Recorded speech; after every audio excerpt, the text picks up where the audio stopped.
Before we proceed, a word of caution. This content demands discretion from its audience. Presented solely for educational and entertainment purposes, what follows is a dramatized reconstruction based on federal courtroom proceedings and public testimony. Step into this narrative with eyes wide open, for the truth unfolds in the stark light of justice. What if Jamie Foxx didn't collapse, but was taken down? What if his silence was never healing, but survival? This isn't a comeback, it's a confession. And in a federal courtroom with Diddy watching stone-faced, Jamie's not here to perform. He's here to expose the machine that tried to erase him. One truth at a time. The courtroom pulses with a nervous hum, sunlight slicing through tall windows like a guillotine. Reporters clutch notepads, spectators lean forward, their whispers fading as Jamie Foxx strides in. His black suit is razor sharp, but his face, etched with lines of a man who stared down death, tells a deeper story. No one expected this. No one's braced for the bomb he's about to drop. For months, the world chewed on rumors, a medical emergency cloaked in mystery, cryptic Instagram posts hinting at betrayal, whispers that someone wanted Jamie erased. Now, under oath, he stands before the jury, hands trembling but voice steady as a blade. This wasn't just a health scare, he says, each word landing like a gavel. This was a warning, and I survived it. The trial of Sean Diddy Combs, once a friend, a titan, a keeper of Hollywood's darkest secrets, is about to be torn apart. Jamie isn't here to testify. He's here to detonate, and the fuse is lit by what he saw in the shadows of Diddy's infamous parties. The air crackles. The storm is here. Picture cruising through LA's neon-lit arteries, the city's pulse throbbing in your ears. In the rearview mirror, a black SUV looms, no plates, no identity, tailing you from Hollywood to Miami. Jamie clocked it first. Same black SUV, different cities, he tells the jury, voice low, like he's pulling the memory from a locked vault. Then the text started pinging from ghost numbers. Don't forget who made you. You've seen too much. He smirked, thinking it was a prank, until his assistant opened an email that named his daughter's school. Her class schedule laid bare. His stomach dropped. That's when I knew this was serious, he says, eyes scanning the courtroom like he's still watching for that SUV. On set, the threats got physical. A stranger cornered him, eyes glinting with malice, demanding $35,000. We got footage from a party, the guy sneered. It could ruin you. Jamie didn't blink, called the cops, watched the guy slink away. But the message burned into his skull. Stay quiet or pay the price. He gathered his team, voice like a last will. If anything happens to me, don't call it an accident. Make sure the truth lives. That morning, Jamie woke in his sun-drenched bedroom, but his body wasn't his. His chest burned like it was caving in. His neck stiffened like concrete. His left arm hung limp. He tried to scream, but his mouth choked on silence. I was staring at people, begging for help, he tells the jury, and no words came out. The hospital was a sterile maze. Beeping monitors, needles, doctors muttering, stroke, seizure, neurological event. But Jamie knew better. It wasn't natural, he says, voice cutting through the room. Cops showed up not for pleasantries, but on a tip. Someone close to him whispered poison to a doctor. Tests came back inconclusive, but Jamie's body screamed the truth. You don't need proof when your bones know you were attacked. Then the disappearances started. His phone, left on the hospital tray, gone. His journal, where he scribbled fears each night, missing. The security footage from his home the night before? Wiped clean, his team said, voices trembling. Jamie grips the stand, eyes blazing. I felt like I died, and maybe that was the plan. Imagine a party where champagne flows like rivers, but the air feels like a vice. That was Diddy's world. Jamie stepped into it years ago, shaking hands with moguls, laughing under chandeliers. But the invites evolved. No phones, they'd say, sliding an NDA across the table. Sign this, not just for what you see, but who you see with. The vibe turned sinister. Velvet curtains cloaked back rooms where power vanished into whispers. Politicians, athletes, actors, Jamie says, doing things they'd burn millions to bury. He stayed on the edges, shaking his head. It felt wrong, like a deal with the devil. Saying no was a crime. In 2022, after dodging a party, a text from Diddy's circle lit up his phone. You acting brand new. You forgetting who helped you. The pressure tightened. Mutual friends hissed, stop joking about the parties on air. Then he saw a male artist, a household name, stumble out of a party, face ashen, hands shaking. He saw something in a back room, Jamie says, and it broke him. I knew I could be next. Early 2022, a last-minute invite lured Jamie to a Beverly Hills mansion. Iron gates creaked open, soft jazz drifted through the air, but the vibe was a Crip dressed in Versace. Security snatched phones, their eyes cold as steel. It felt like a funeral, Jamie says, but everyone was still breathing. Candlelight danced over familiar faces, rappers, execs, and shadowy power players with no names. A hallway stretched toward the Gold Room, whispered as the spot for real networking. Jamie paused, peering through a curtain slit. A boy, maybe 17, stood trapped in a circle of suited men, his eyes hollow, like a lamb among wolves. Stay, Jamie. You're one of us now, a voice purred, a hand clamping his shoulder. He spun, locked eyes with the man. No, I'm not. He stormed out, heart slamming against his ribs. But from that night, his phone burned with threats. Shut up, or you'll end up like the others. The game had changed. This wasn't Hollywood. This was something evil. Jamie fought back in the shadows. He archived every text, installed cameras at home and on set, had his security tail those SUVs, but his enemies were ghosts, always a step ahead. The morning after his collapse, his home security system was a blank slate. Not a glitch, not an error. Gone, he says, holding up a photo of a hard drive, its casing melted, warped like it had kissed a blowtorch. On set, sabotage crept in. Cables were sliced, light sensors taped over, wires tripped him in the dark. Footage from the night of the $35,000 shakedown? Corrupted, producer shrugged, avoiding his stare. Then a crew member, face pale, slipped him a screenshot, an email labeled Foxfire Protocol. Bullet points seared into his mind. Clear recordings, control narrative, prevent leaks. Jamie faces the jury, voice like iron. Everywhere I go, cameras die. Evidence vanishes.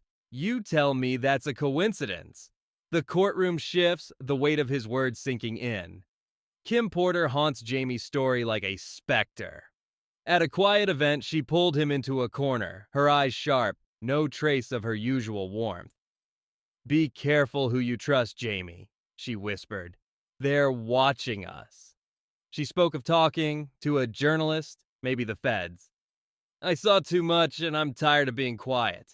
Months later, she was gone, officially from pneumonia. Jamie's voice cracks. She was healthy. She was scared. That's no coincidence. He mentions her journal packed with names, dates, secrets, now vanished. It wasn't lost. It was taken. He lists others. Heavy D, Andre Harrell, Al B. Sure, who posted that Kim was murdered, then scrubbed it like someone twisted his arm. They all knew too much, Jamie says, pausing as the names hang heavy. And they're gone. The jury leans in, the gallery still as stone. In the hospital, a deal slithered through a third party. Millions, an NDA, a gilded cage labeled, Secure Your Future. Jamie held the contract, its words a leash on his soul, and tore it to shreds. Fear stalked him. Strange cars idled outside his gate, their tinted windows like voids. A friend digging for evidence was mugged, the timing too neat. A colleague pleaded, they'll blackball you. You'll never work again. Jamie's reply was ice. Then I'll do something else. I'm not dying with this truth in me. Cassie Ventura lit the spark. Watching her tremble but hold firm on the stand, Jamie saw his own fear reflected, and his duty. Kim Porter, who died shielding her kids, sealed it. "She didn't get her chance," he says, voice steady. "I'm still here, so I have to." Even now, he feels the eyes, the cars, the threat. "If I die," he says, "I die talking." Jamie locks eyes with Diddy, who sits stone-faced, a king on a crumbling throne. "I was your friend," Jamie says, not shouting, just cold as a blade. "I defended you. I laughed at the jokes. But you tried to erase me." He points at Diddy, turning to the jury. "This man isn't just a mogul. He's a cog in something darker, a system that trades souls for secrets." Then he swings at Hollywood. The award shows that crowned Diddy, the magazines that dubbed him a visionary, the execs who knew but pocketed the cash. "They didn't just protect him," he says. "They built him."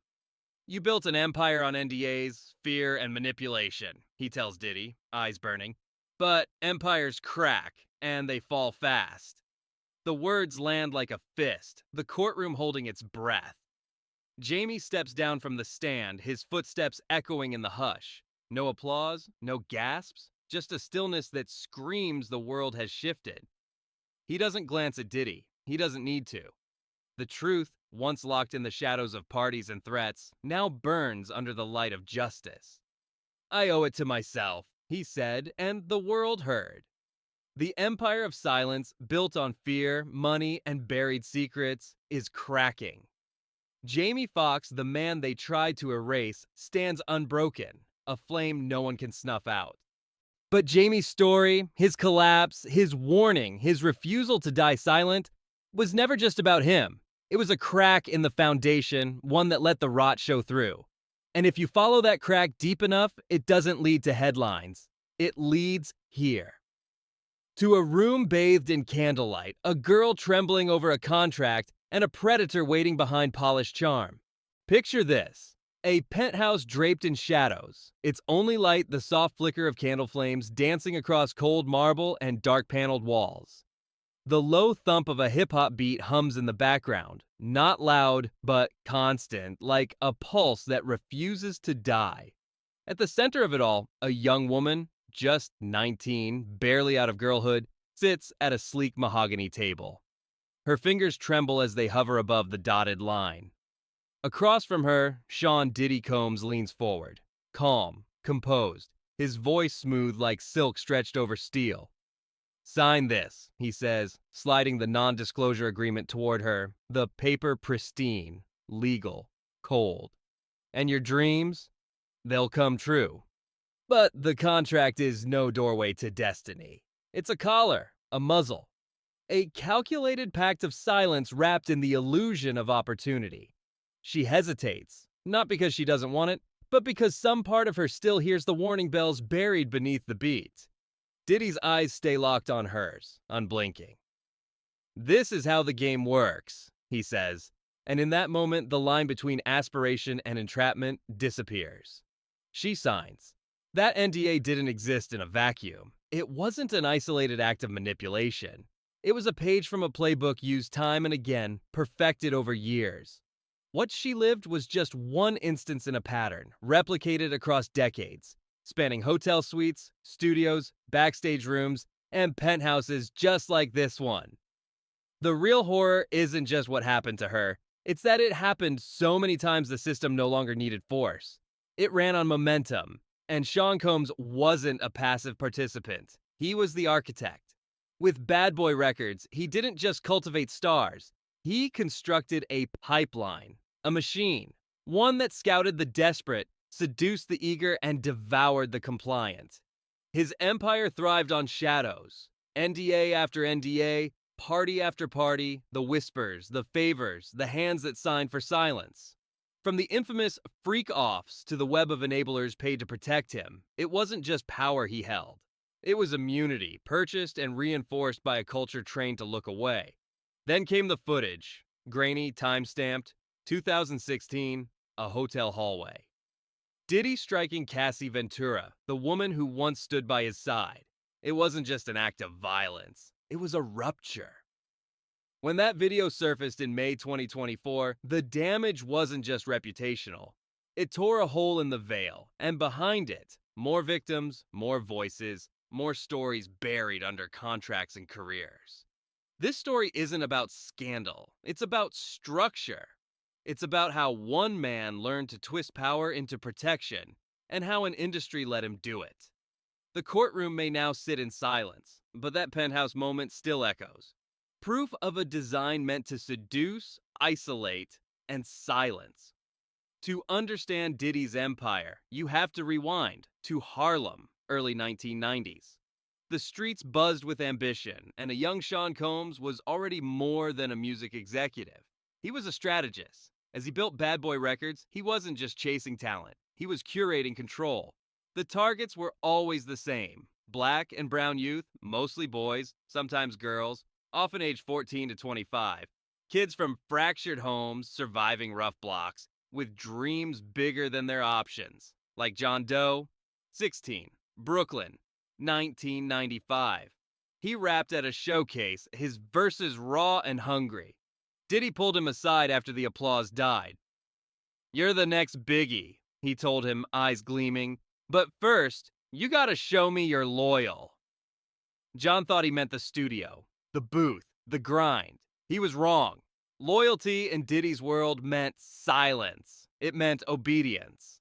It meant giving yourself over piece by piece until you couldn't tell where the ambition ended and the exploitation began. Diddy's playbook was meticulous, a predator's strategy cloaked in mentorship. He positioned himself as a savior, offering golden opportunities to those least equipped to question them. Programs like Flavor Camp, billed as artist boot camps, were less about training and more about selection. A former Bad Boy employee speaking anonymously to investigators in 2024 revealed that candidates weren't chosen for their talent alone, but for their malleability. The ideal prey? Someone desperate, isolated, with no one to turn to. "Find the ones who are hungry," Diddy allegedly wrote in a 2010 email to his team, uncovered during the federal probe. "They'll do anything to get out." The process was insidious. Victims were invited to Diddy's homes, studios, or exclusive parties, each step drawing them deeper into his orbit. A female dancer, identified only as Sarah in court documents, recalled her first encounter with Diddy at 18. "I thought I was being groomed to perform," she testified in 2025, her voice steady but heavy. "But I was being taught to stay quiet." Flavor Camp wasn't a launch pad. It was a training ground for compliance. Diddy's team, assistants, scouts, even club promoters, combed through cities, schools, and early social media platforms like MySpace to identify targets. They'd approach kids at open mics, talent shows, or late-night parties, dangling the promise of stardom. Once hooked, the victims were reeled in, their dreams weaponized against them. What made Diddy's approach so effective was its veneer of legitimacy. He wasn't a stranger in a dark alley. He was a cultural icon, a man who turned his own rags to riches story into a brand. To a teenager from the projects, his promises felt like salvation. But every invitation to a party, every late-night studio session, was a step toward a trap. The auditions were real, the contracts were signed, but the cost of entry was something no one explained until it was too late. "This is how the game works," Diddy would say, and for those young enough to believe him, the game was already over. Once the trap was set, Sean "Diddy" Combs didn't need to use force, at least not at first. His weapon was subtler, more insidious. The atmosphere he created, a carefully curated blend of allure, fear, and inevitability. Picture a Miami penthouse, its walls lined with mirrors reflecting every angle of the room, the air thick with the scent of liquor and sweat. Diddy sits in a leather armchair, his presence commanding, his eyes locking onto a young woman handed a glass of champagne. "Drink," he says, not as an order, but as an expectation. She hesitates, but his gaze doesn't falter. "This is how the game works," he adds, the phrase a mantra that echoes through every corner of his empire.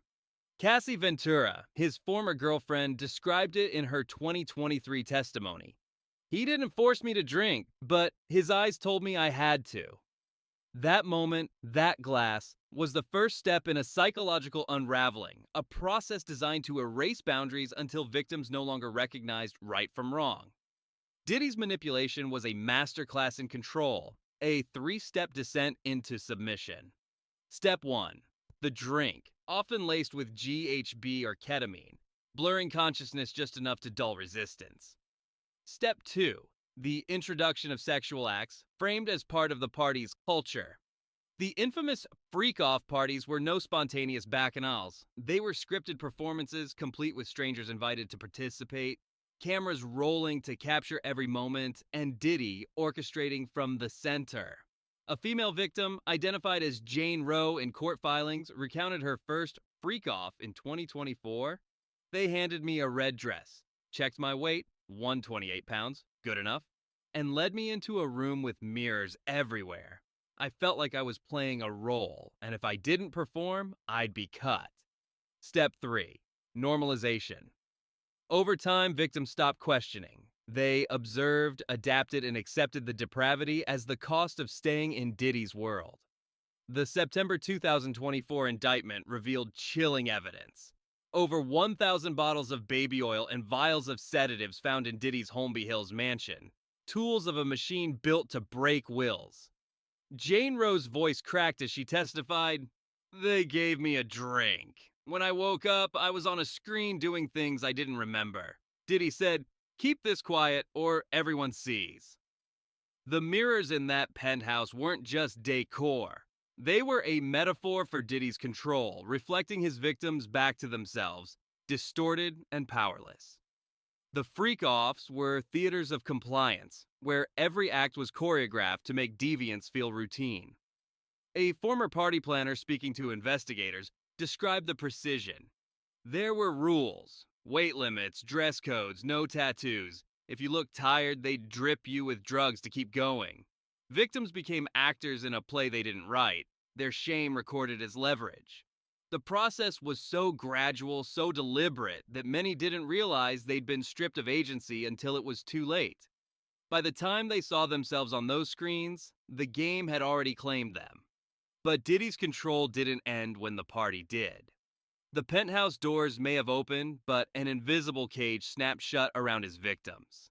Non-disclosure agreements, often signed by teenagers as young as 14, were the first bars of that cage, carrying penalties of $1 million per violation. A 2024 court exhibit displayed one such NDA, its fine print a labyrinth of threats disguised as legalese. Beyond the contracts, Diddy built a surveillance network that rivaled a small intelligence agency.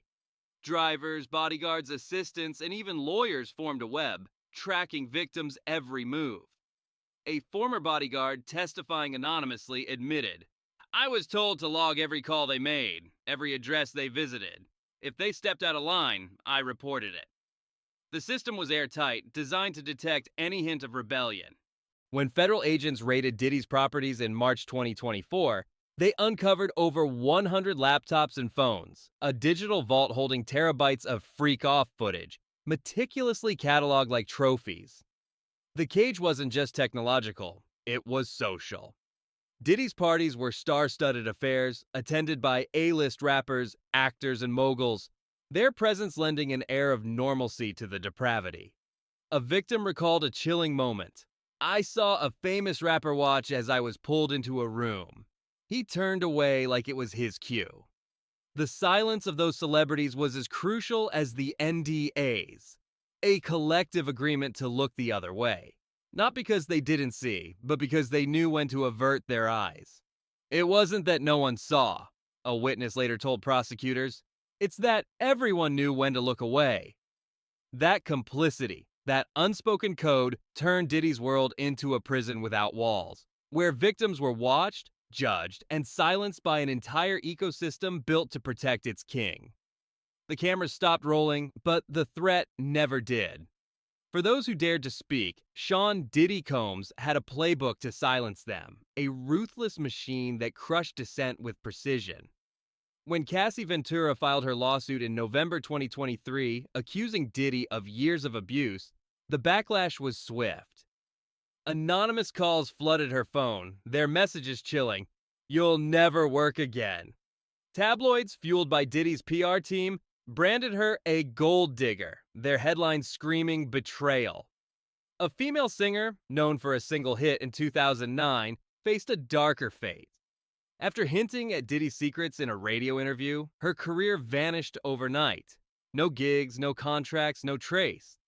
Whispers in the industry pointed to a car accident in 2017 that claimed a cameraman who'd allegedly kept copies of freak-off footage.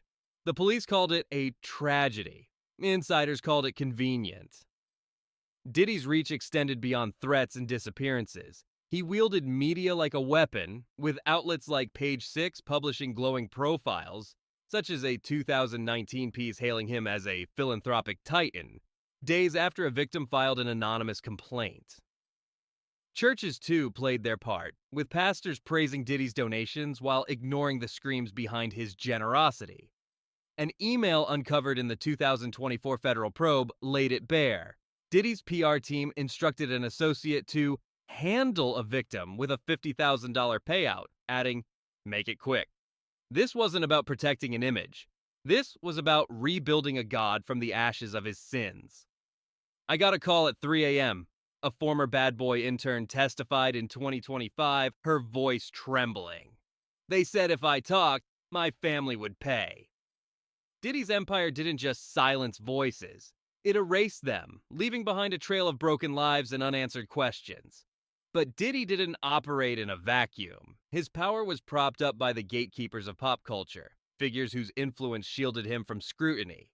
Names like Tyler Perry, Oprah Winfrey, and T.D. Jakes didn't stain their hands with blood, but their clout cast a long shadow. When allegations surfaced, Diddy's team leaned on firms like Sunshine Sachs to orchestrate charity galas, where Perry and Oprah appeared alongside him, their presence a silent endorsement. A leaked 2020 email revealed the strategy: get Tyler and O at the event. It'll drown out the noise.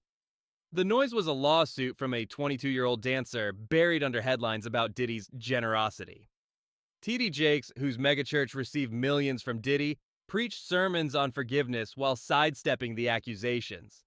Comedian Monique, in a 2024 interview, didn't mince words. They don't apologize. They buy silence. Her words painted a picture of a machine that operated like a cathedral, producing silence instead of salvation. Social media wasn't spared. X post from November 2024 exposed an influencer paid $10,000 to post a video defending Diddy, calling him a victim of cancel culture. These gatekeepers didn't just protect Diddy, they laundered his reputation, turning a predator into a pillar of the community. "I saw Oprah at one of his parties," a former assistant testified. "She smiled, shook hands, and left before the real show began."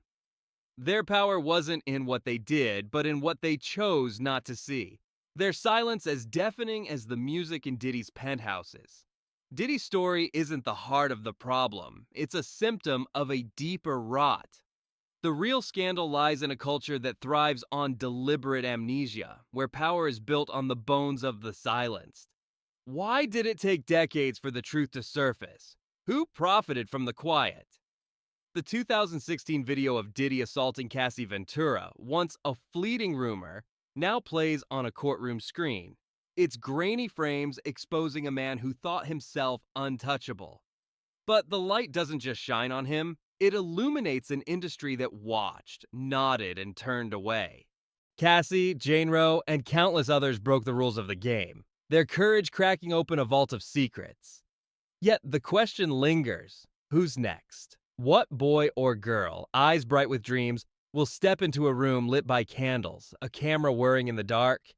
"I signed the NDA at 17, Cassie said in her 2025 testimony, her voice steady. "But I'm not signing my silence anymore." Her words are a call to arms, a challenge to an audience that's been complicit too long. This isn't just Diddy's trial. It's a reckoning for everyone who looked away. Will you keep watching the screen, or will you demand the light stays on? The game only works if we let it. The gavel may fall, but the story is far from over. The shadows cast by Diddy's empire still linger, and more voices wait to break free. Join us as we unravel the next chapters, tales of courage, betrayal, and truth that will shake the foundations of power. Stay vigilant, stay tuned, for the revelations are just beginning. Until then, thank you for standing with us in this pursuit of justice. Farewell, and see you in the light of what comes next.